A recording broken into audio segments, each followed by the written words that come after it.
Hello, ladies and gentlemen. Welcome to Film Frauds, or myself, Matt, and my co-hosts, Mark Hello. and Tyler, Hello.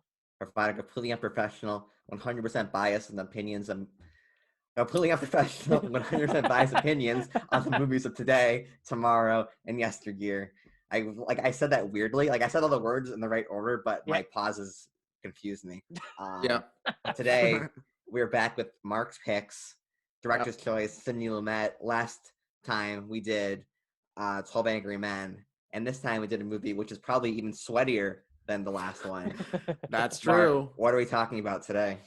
We're talking about the 1975 film Dog Day Afternoon, starring Al Pacino and John Cazale. Cazale? Yeah. I don't know how to pronounce Sure. it correctly. Yeah. Sure. Yes. Anyway, so as Matt said, this is part of my director series. I chose Sidney Lumet. We're doing 3 films from him. The first, as Matt said, was 12 Angry Men, which we all agreed and loved. And the second one is Dog Day Afternoon, and eventually we'll get to Network, the 1977 film. But today we're talking about Dog Day Afternoon. This is all of our first times watching it.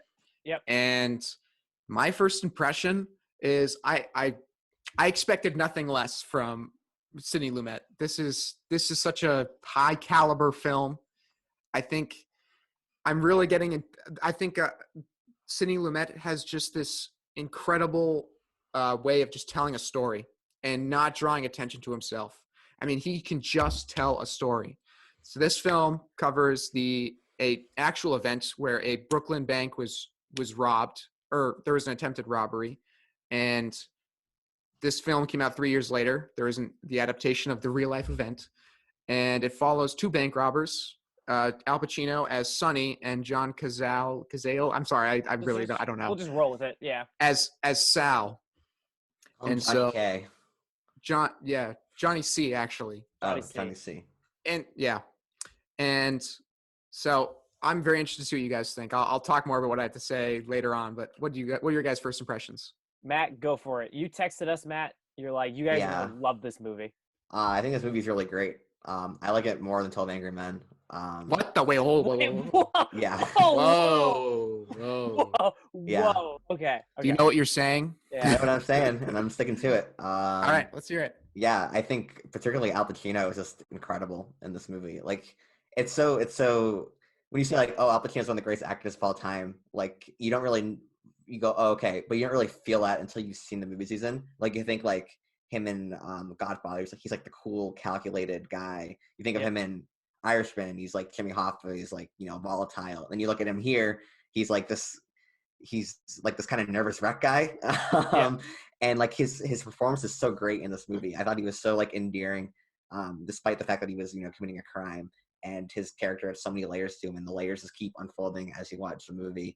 And seeing his struggle was great, and his relationship to the cops, to his own people in his personal life, the people inside the bank with him, to the crowds, and to just the media in general, and seeing that evolve and devolve was just incredible to me. I was like floored by this movie. I thought it was really great. And Sidney Lumet's directing style doesn't really like, it's not like he's not putting emphasis on himself behind the camera, but because he has to put emphasis on himself, everything feels more real. Like there's so many long takes that you don't notice are long takes, and just helps you feel like you're in this bank with them in this hostage situation. And I don't know, I was like really, really into this movie. Yeah.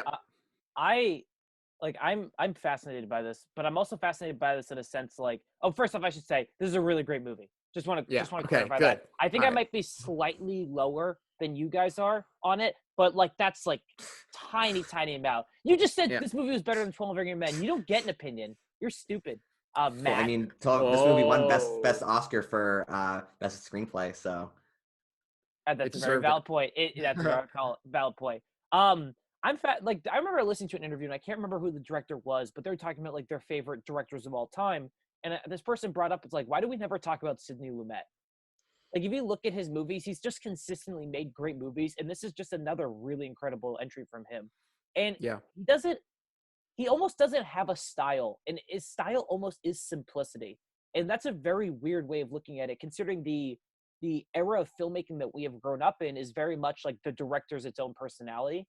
Like, we grew up watching movies where probably our most influential director in modern cinema right now is Christopher Nolan, at least for our generation. And we grew up with that going, this is a Nolan's voice with a Nolan vehicle. And you kind of watch that through the lens of like, this is a Nolan movie. I can't step away from it. But you watch this like Sidney Lumet movie and you're like, this is just like, there's something about the directing that's so like succinct, like about everything. And I don't know why. And I don't know, like, it's like nothing stands out about it, but for a good reason. So it seamlessly blends into the way the movie kind of goes ahead. Like Mark said, Lumet can just kind of tell a story.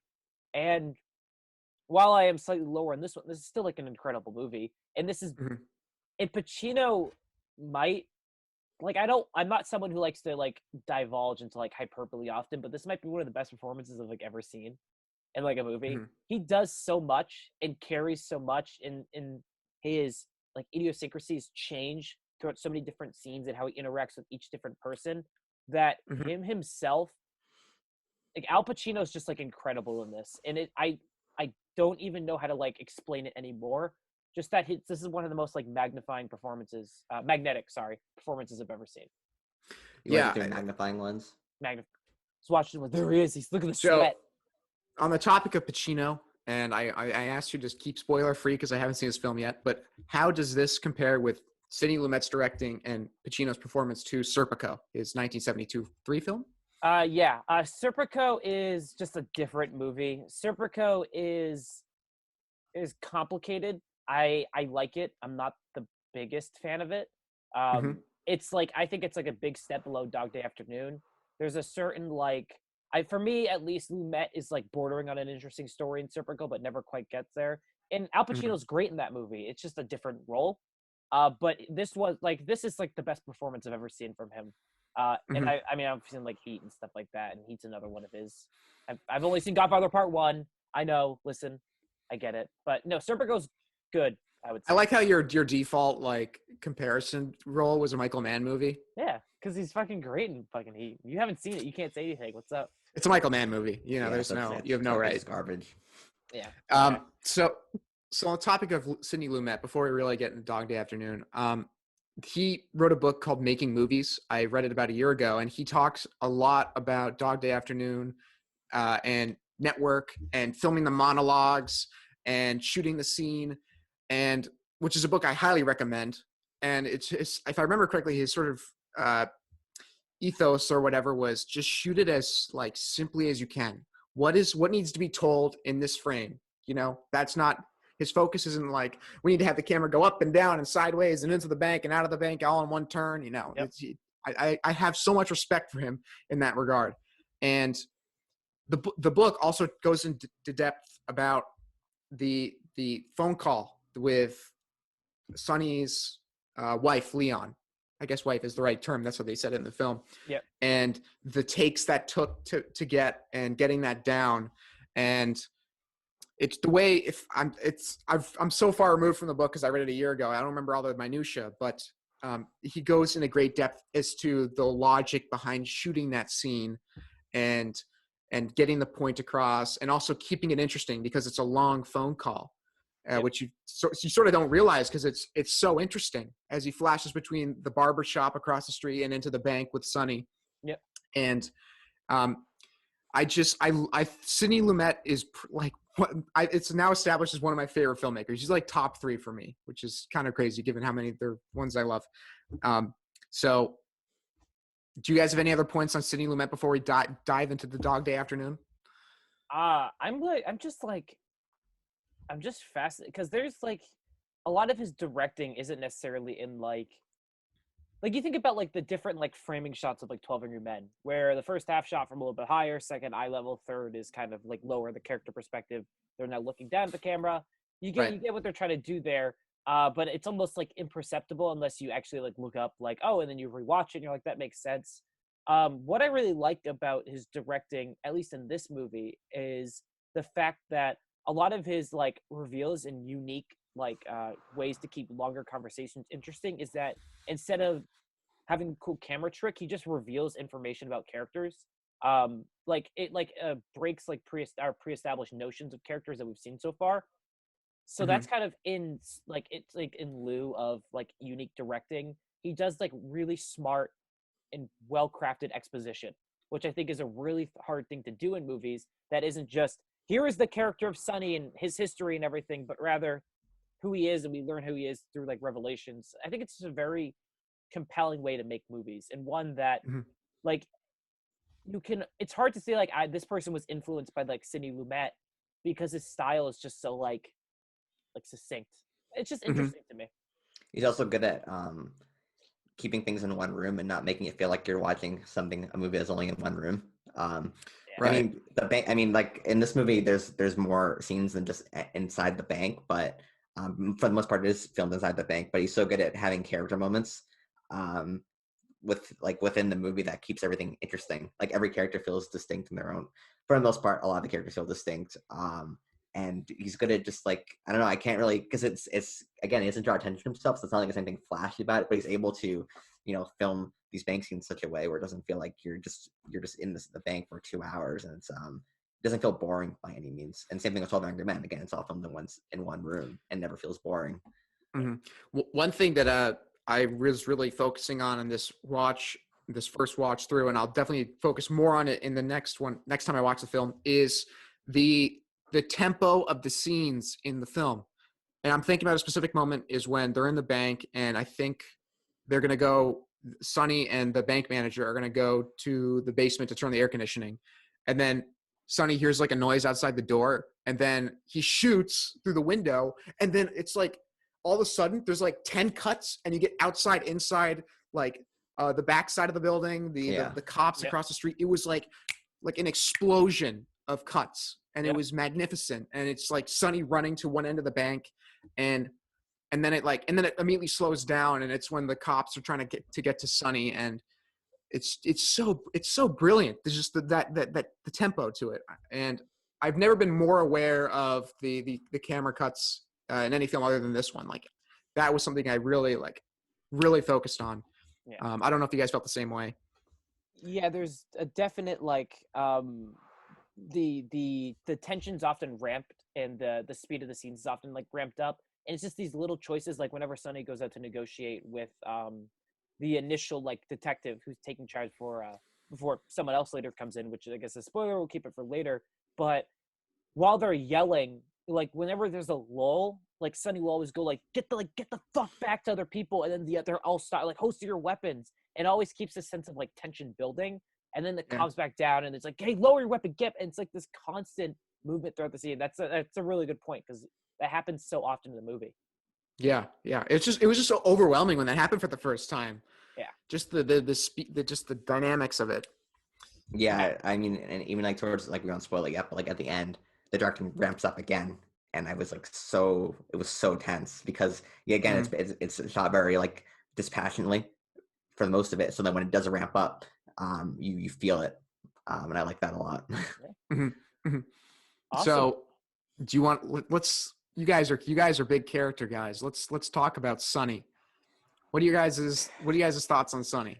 I didn't expect a lot of the twists. Like I didn't expect him to have though like what it really it's so I think Sonny's character is interesting, like in his relationship to everything around him, especially like the crowd. So like at first the crowd kind of views him as this guy who's rising up against the man like he's throwing money around and stuff, and everyone's cheering for him. He's on their side. He's like a rogue. He's like Robin Hood kind of. And then it gets revealed that he's gay and he married a transgender woman. And then the crowd turns on him. And there's that great scene where he is patting down the police officer. And everyone goes like, ooh, like obviously like being very offensive to him. And like that relationship was great. And the fact that he's so vulnerable in his personal life, but whenever he goes out to talk to the cops, he's completely in charge. And he's good at that. It's like even though he's surrounded by like hundreds of cops with guns pointed at him, you always feel like he's in control of the situation. And on top of that, his relationship with the people inside changes over time. Like he's obviously when the robbery starts, he's very frantic and he's very like bossy and he's threatening. And then as it goes on, he's like joking around and with like the women inside, like when like the girl is like learning how to do like the gun thing. Yeah, he's like helping her with it. Like there's so many like layers to his character, and it's mostly seen in his relationship with every single other character, and how that's where you get the most dimension from him. And I thought all that was so amazing, in my opinion. Yeah, there's a definite, and this is a slight spoiler, so this is something that happens later on in the movie with Sonny and his conversation with Leon. But you I haven't build seen a it lot. yet. You've damn it. Oh, I haven't But seen either. I haven't seen it either. What are we talking about? Like the black hat. Ah, quit. So there's a lot of great things because the movie establishes, like Matt said, this sense of like vulnerability. Like you feel you're like rooting for him almost, but then you learn in this conversation with Leon that he might not be a good person, because Right. there's this revelation that Leon was like, "You're like an abusive asshole. I tried to kill myself to get away from you," and it Yeah. completely flips like a lot of like your preconceptions of him as a character on your head, where you're like, oh, wait a second, like a lot of this is just a show. Like this isn't who he is in real life, like in a normal kind of everyday day setting. Like he has kids with like his ex-wife. I was a little like, I think I just need a His little wife. his wife, yeah. But he's just like not like there for them. It's like very like this movie flips back and forth between you get that revelation of you're like, is Sonny like a bad person? Then you He get also has he's also a Vietnam War veteran. yep. So you could talk up a lot to PTSD as well. Yeah, and there's just like a lot of like there's a lot of like subtle stuff there because that's it. You just like you're told Leon tells him like I tried to kill myself to get away from you, and that's really all you get. And it's a very fascinating like little twist because that's about I'd say an hour and a half into the movie, maybe a little bit sooner, maybe like an hour and 20 that conversation. And by that point, you're right. Because this we should clarify this is like a comedy too. This movie's like very funny at times. Mhm. And you get a lot of like that frantic like controlled environment when he's like walking around and there's this when did Terminator 2 come out? Not 1990. So there's a stuff I think in Terminator 2 inspired by Dog Day Afternoon where he walks in with like the thing which usually for Yeah, flowers. except John Schwarzenegger is like a pro at taking the Yep, the flower box out, and he's like ripping the thing out. Yeah, and frantically. It's really funny, and there's this part where like at the beginning where he takes over and the guy's like, I don't want to do this anymore, and he's like, okay, and he's like, you can just leave, like let him out, and he's like, wait, give me the keys. He's like, how am I gonna get home? He's like, I don't walk. Yeah, It's it's like the subway. it's just like this very funny like start, and I think, and I'll get to like a slight fault I have with the movie after, and it's nothing like major, and I think fault might be doing the like a little disservice, but the movie starts off like go, firing on all cylinders for like the first 30 minutes, and it's like an incredible first 30 minutes. Yeah. I want to briefly give my thoughts on Sonny. I think what I find so compelling about him is just the network of people around him and how looking at their actions we can sort of analyze Sonny. And so he has, I believe, the character of the mother was interesting to me, just the way that she interacted with Sonny and how I think I was reading Roger Ebert's review and he used some adjective to describe her that made a lot of sense. And I can't remember off the top of my head, but Like her dating? and how she pressures Sonny, because I think Sonny's paying the rent for his parents. His father disowns him, and his wife will never let him get a word in edgewise, and he is in love with a man, and that's already a bunch of societal pressure that's on him. And then also he's a Vietnam War veteran. So he's returned from, the horrors of war, and he has to adapt back to being a citizen, and he has all these pressures on him. And then you get that comment from his wife who says his bodily functions may have done it in regards to robbing the bank, but he didn't do it. Yeah. It's just, here is a portrait of someone who's just has like the weight of the world on them, and this is like this unfortunate event that's happened. And that's also sort of exemplified through the interactions with the police, because it just seems like everybody just wants to go home. Yeah. Sonny wants to go home. Sal wants to go home. Police want to go home. Bank tellers want to go home. Everybody just wants to go home, and they're just trying to go through the motions. And there's a certain level of empathy that the at least the police chief and the FBI agent have towards Sonny. And it's extremely interesting that when you look more and more into it. And I find the character of Sonny to be extremely compelling, and how these forces have caused him to do what he did. And it's all based on a true story, which is even more crazy. Maybe that's why this feels a little more real. Yeah. No. I can't confirm like this for 100% like whatever the word is, correctness basically, but I think Accuracy? a lot of this Accuracy. Thank you. I don't know why that eluded me. So English much. major. English major. Let's go. English degree. No, English degree. Yeah, English degree. I'm a college. Yeah, that's right. I think there's a lot of improvisation in this movie. I know the line where John Cazale, what?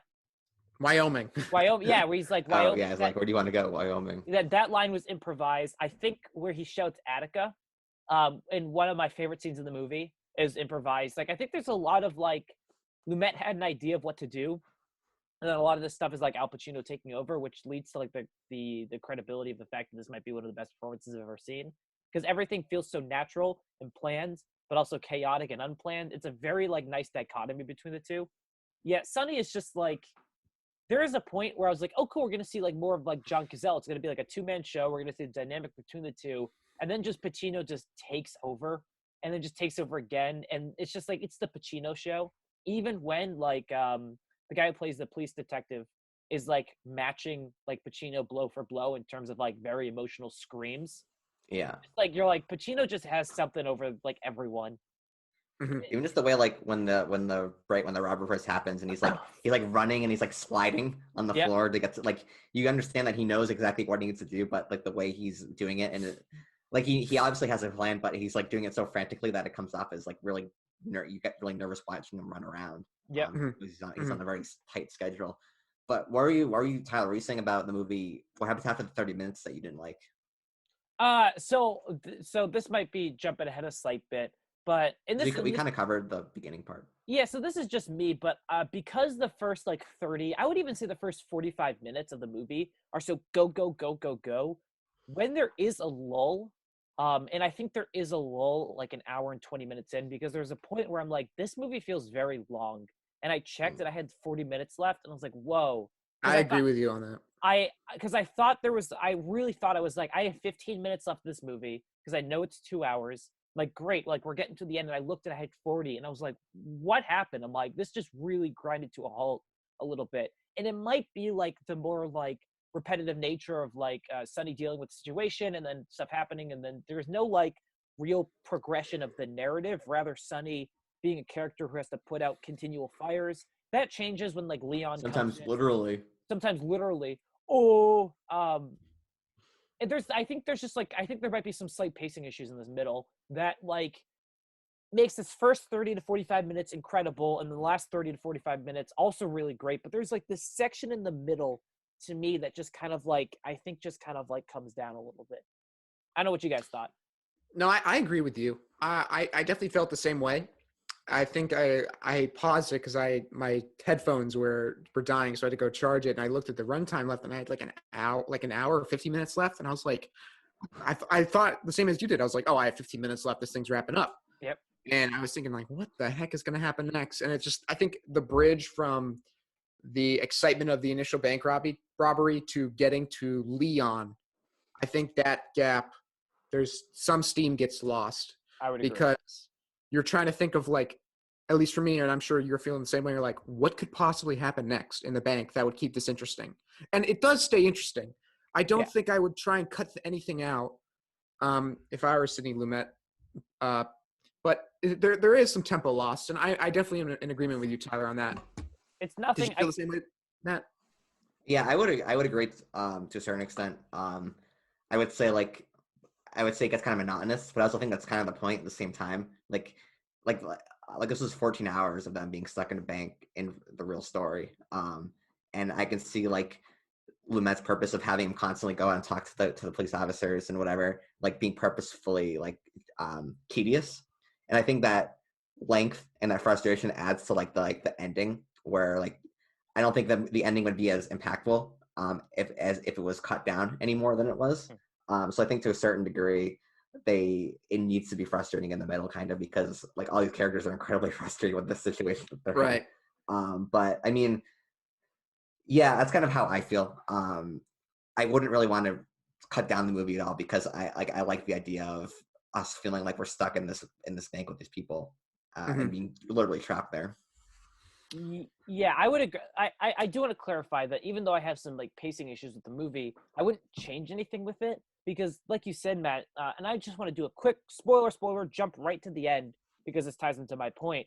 But there's this wonderful shot where you build this entire movie with these characters and like Sonny with like all the bank tellers and everyone inside. And there's this shot, spoiler again, it's a real life story, but he gets captured and arrested and he like looks at the people and they just walk away without ever looking back at him. And Yeah. you're like, oh yeah, despite like the connections being made, he was still a bank robber holding these people hostage.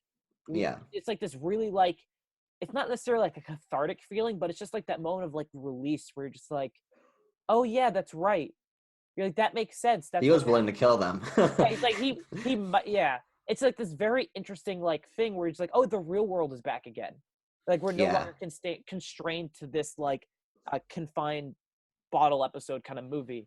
And I definitely border on Stockholm syndrome a lot. Yeah. Like in body language, like there's that great scene where one of like the bank tellers gets released, and then like the head bank teller lady, she like the police chief was like, "Why don't you come with me too?" But then, like her body language is kind of like on the side of Pacino, Sonny, and she's like, "I can't leave my girls behind" or whatever, so she goes back in. So there's like this weird unity among the people inside as well that kind of forms. But yeah, like once they're free from these two madmen with guns, like they're done. Yeah, that's like it's like yeah.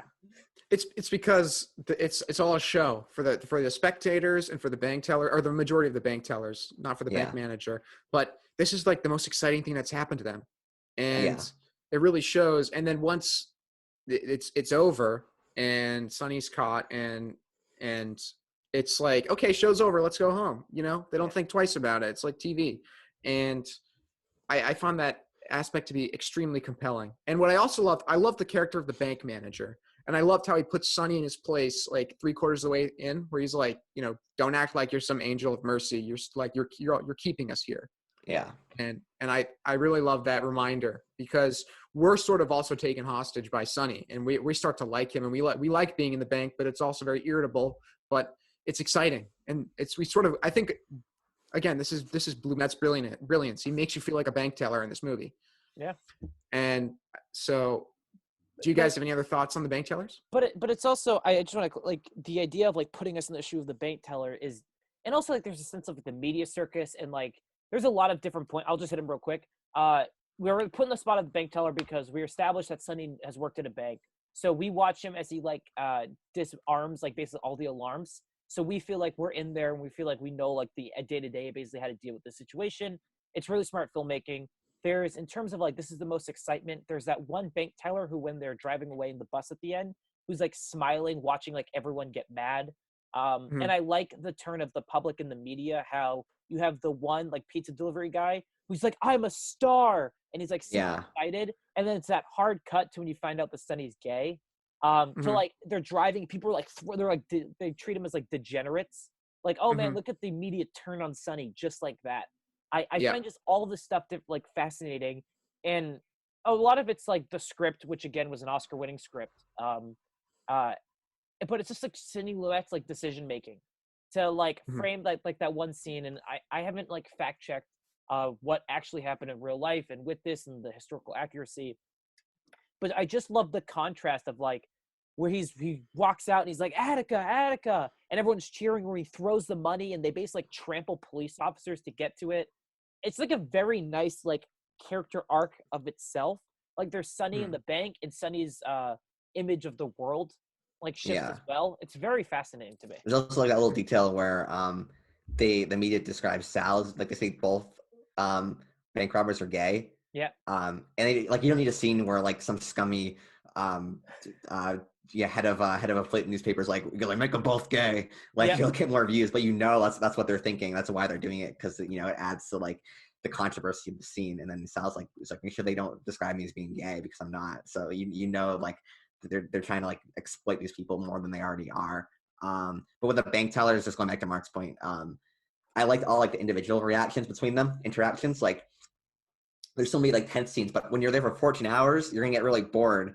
So like there's like scenes where they're like dancing, and they're like swearing, and like that, like the one Christian lady's like, well, I'm a Christian, I don't need that garbage, and my ears aren't garbage cans. Yeah. Like there's so many like fun little interactions from them, like while they're just bored being held up, that I thought was good and added, like, because they're not really given that much complexity in their characters other than like the lead bank teller lady, but like, you know, that they just seem like normal people because they act like normal people. Yeah. Oh yeah, you go, Tyler. I was gonna ask you guys like a piece of trivia. If you, I hope it's not like breaking the point, but I was just curious because we mentioned Broken. we've talked about the Sal character.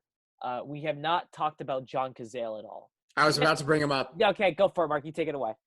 I think he is one of the most brilliant actors I've seen. I think his character Sal is so minute in this film, but I think his subtlety and his screen presence is, you really feel you don't know what he's going to do next, and I think that's portrayed brilliantly through the body language of John Cazale. Because I'm just gonna call him John C. because I don't want to butcher his name. Yeah. And in regards to John C.'s other works like The Godfathers and The Conversation and The Deer Hunter, I haven't seen The Deer Hunter, but Who's his portrayal. The Deer Hunter? Oh, you haven't seen it. I haven't seen it. He's in The Deer Hunter, right? Isn't he in it? Yeah, I believe remember him in it. So this is the trivia fact. John Cazale was in 5 movies in 6 years.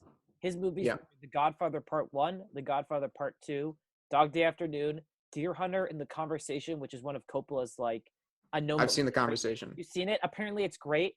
It's phenomenal. Yeah, and then he died. Like, and he's one of the only actors to be in like he has 5 credited roles, and all of them were nominated for Best Picture at the Oscars. Mm-hmm. It's like he like passed away I think 3 years after Dog Day Afternoon. I think it was lung cancer, which is I don't want to say like it's like ironic like with a real person, but there's this actual like this scene in the movie where he talks about like I don't smoke, like I worry about like my lung, and then my body's temple. Yeah, my body's, and then he passed. It's like this very like weird thing, but it's also like John Cazale's kind of amazing. Like or John C is like kind of amazing. Yeah, you have to see Godfather Part 2. There is a scene. His best scene ever is. You've seen Godfather Part 2, Matt? Yeah, I've seen it. I remember him. Remember, he's in the chair. He's like, "I'm your older brother." Yeah. And he's like talking to that scene is just so heart wrenching, and he's just such a brilliant actor. And in The Conversation, he's so good. And in this film, Sidney Lumet holds him back, or I guess he keeps true to the character of Sal, but he is so brilliant in this film. He's like the quintessential like Vietnam flashbacks guy. Yeah, right. Like you just know he's like, because there's that great scene where they're talking about getting on a plane or whatever, and then Sal goes up to him and he's like, I thought you said that if this doesn't go, we're gonna get the money or we kill ourselves. Like he's like so like adamant about that, and like it's like the one time he shows, well, his intensity is so like constrained and so subtle, and it's great because it make him feel so believable. He's like a machine kind of. He's like it's this or it's that. Yeah. We're either gonna get all the money or we're gonna die, and that's how it's gonna be. Right. I like the few sequences of him where he's like, "Are we gonna kill him? Did you mean that? Because I will. I'll do it." And you're like, "Oh my god!" And then there's also the part towards the end where he's like so like retreated inward that when they're like, "All right, Sal, like let's go," he's just kind of sitting there, and you're just like, this man is like broken. And even like in the robbery against me when he just casually brings out like the gun from the briefcase and he goes, "Keep talking." Yeah. So it's like just nothing, and like all the other 2 guys are like almost peeing their pants, like trying to do everything. I can't do it, and you're like, oh, this is great. Yeah, he's not. He really like gets. I think he gets like unjustly overshadowed by Al Pacino. Because it's totally believable, especially towards the end, that he could just shoot all the ladies, and like it's completely believable that he could do that if one little thing goes wrong. That's what makes the ending scene so intense. Yeah, he's great. I'm glad we shouted him out because I think I wanted more from this, because like when you look at like the title screen of it, like you see both of them in it. So I thought he was gonna have more character. So like I was watching and I think he's gonna get more character. But now looking back, I'm kind of glad they only gave him that little bit. Like you kind of know what you need to know about him. He's purposely not deep because I think that's like the point. Yeah, he's very single-minded. I do. There are a few things I just want to shout out. One, the title is like an incredible title. It just rolls off the tongue so naturally. Dog Day Afternoon, perfect, excellent. I love it. There's no score in this movie. There's music in the first scene. That's it, and that's all. And we never get another hint of music again. Even the end title sequence is overlaid by sounds of airplanes. There's no score during any of the scenes, and it's all purely dialogue and, like Mark said, like a tension pacing and shot cutting through Lumet to keep like this natural sense of like progression and excitement. No music, nothing. Kind of astounded by that fact. Yeah, in reading Roger Ebert's review, he pointed something out to me that I didn't even realize. But let's talk about what Sidney Lumet didn't do and what he could have done, which would have made this which would have cheapened this film to the nth degree. Yeah. And specifically, Roger Ebert talks about he could have had we could have focused on the police chief and a conflict that he has with his superiors, which would have been very boring. Yeah. Or throwing in a score and like trying to force a tempo when you could just tell it visually. Yeah. Sidney Lumet has complete control over that. And just there's so many different avenues that you could have taken to make this a cliche-ridden mess, and yet Sidney Lumet holds back any impulse to do so and just completely demonstrates his mastery of film. And the ending scene could have been so like overly dramatic, but it's just it's like, do you want to talk about like the ending scene? Go for it. Yeah, let's go for it. We're already like 40 minutes in. Yeah, we can get to that. It's just like the fact that it's like 14 hours of build up to get to this plane around the airplane, and everything goes bad in 3 seconds. Yeah. It's he because I read up the actual like what really happened in I read like the true events, and I guess when he says when they ask is there gonna be food on the airplane, that was like the code for the cop to grab the gun. Yeah. And then for Lance Henrik for Bishop, it was weird that Bishop was in this movie. For Lance Henrik to grab the gun and shoot Sal, and like it's so great because like he sets up like at the beginning when they first get in the car, he's like, Sal, make sure you put the gun in case you go over a bump so you don't shoot anyone. He says it again like later on, and then at the end he says it again. It's like I love that so much, and again, like as I just said, it's like this plan that's been going on, all this thinking that Sonny had to do for 14 hours, all the stress, all fails right at the last possible moment, and all fails gloriously in 3 seconds, and that's it. I also like how in that moment they don't kill Sonny, and it's almost like they don't perceive him as an actual threat. Like they kill the person, they're like, that guy might actually hurt someone, but at this point, there's no way to restrain him. Yeah. Because he's like, it's impossible for him to restrain Sal without him actually killing someone. Yeah.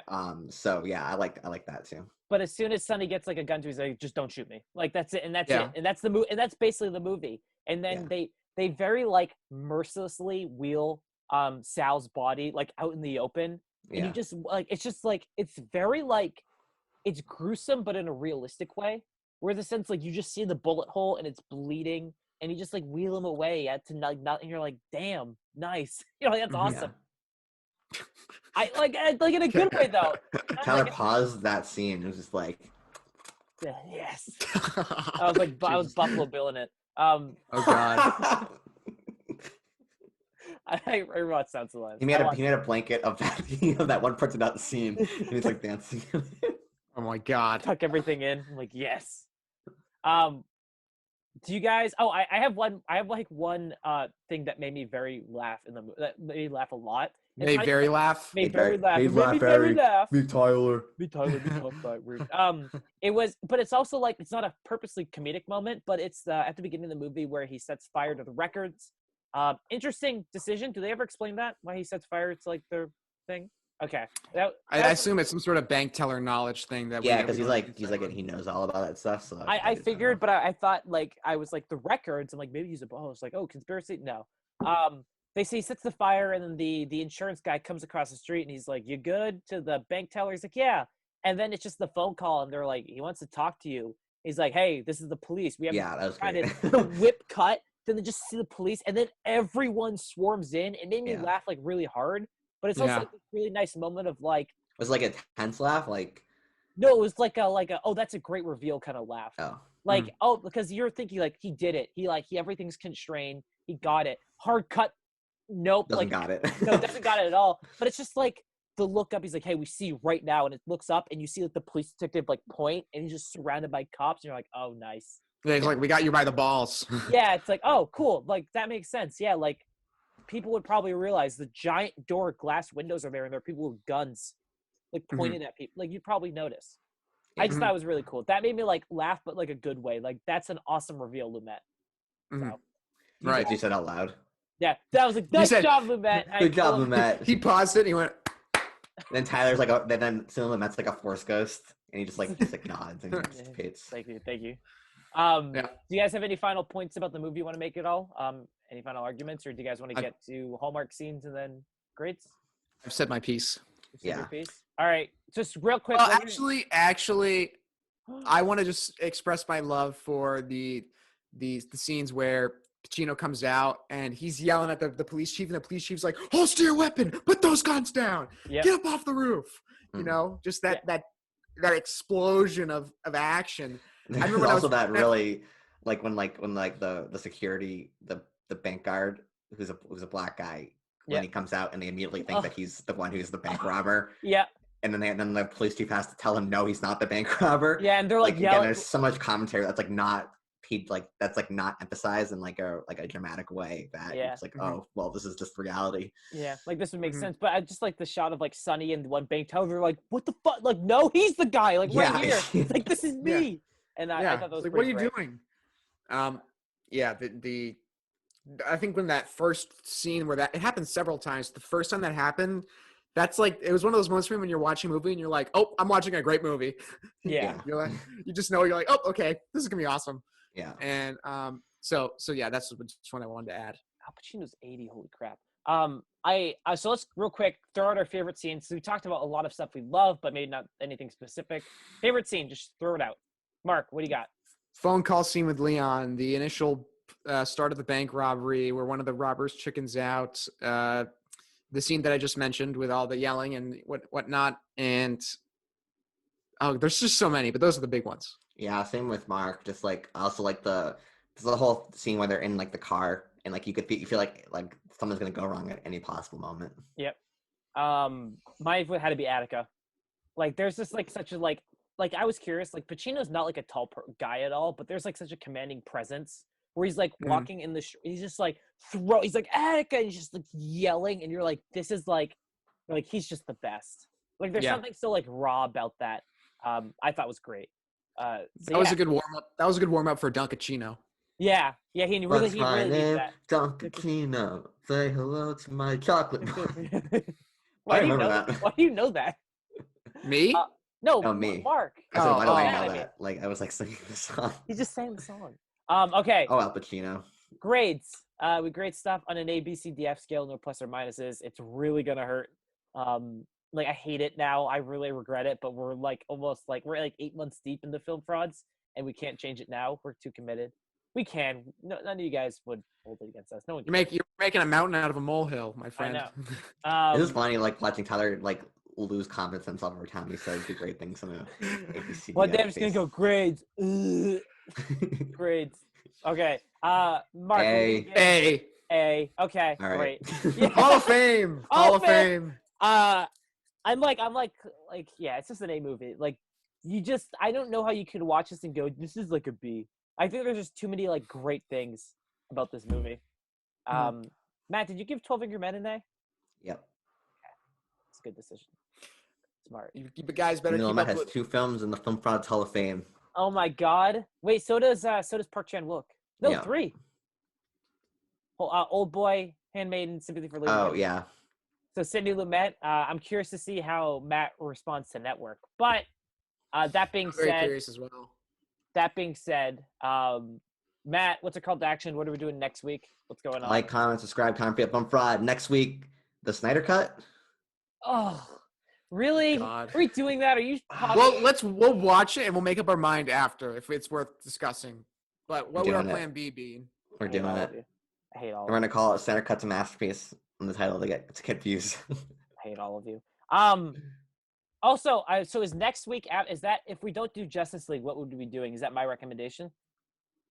No, I think we passed you this time. Oh, you passed me. Okay, yeah. So it's back to me. I actually have my recommendation for you guys if you want. Wait. I think I know what it is. No, you don't. I bet none of you have heard of this movie or thought about it, and then you can. Oh, is that movie, that Japanese movie you gave 5 stars? No. Mishima? No. Okay, it is. If we were to do my recommendation, it's a movie from 1977 that I've been very curious to watch for a while. It's William Friedkin's Sorcerer. What? Exactly. It's a movie from 1977. It has a 4.1 on Letterboxd. William Friedkin's Sorcerer. Okay. Why did you choose that? I've been curious about Friedkin ever since I saw rewatched The Exorcist, and The Exorcist is like one of the best directed movies I've ever seen. I was like, this is the director who did Exorcist? The Exorcist, yeah. I was so curious. Okay. Matt's just like, okay, sure. Why not? Is it horror? No. It's almost. I think it's from what I know about it. The plot is real quick. Four It's a men. porno. Actually, don't tell me. Don't tell me. I want to go Okay. blind. But no. It to me it draws. It seems like it's a little bit of inspiration from like Gira or like Apocalypse Now in a certain sense. From what I know about it. Okay. Interesting. I really want to pick a movie that none of us had seen and that none of us had maybe have heard about, and that's one I've been meaning to watch, and I'll give you an excuse to. So we either have Justice League, The best movie of all time. Yeah. the The most Jesus imagery of all time. Let's be realistic. We're gonna end up doing the Justice League because we're gonna watch it, and we're not gonna not talk about it if we just spent 4 hours of our life watching Justice League. So we're gonna talk about it. So that means it'll be Justice League, and then the week after it'll be Sorcerer, and then it's back to my director series. In the Mood for Love. Oh my god. Yes. Don't. Okay, guys. This has been fun. Thank you guys for watching, and I got to find a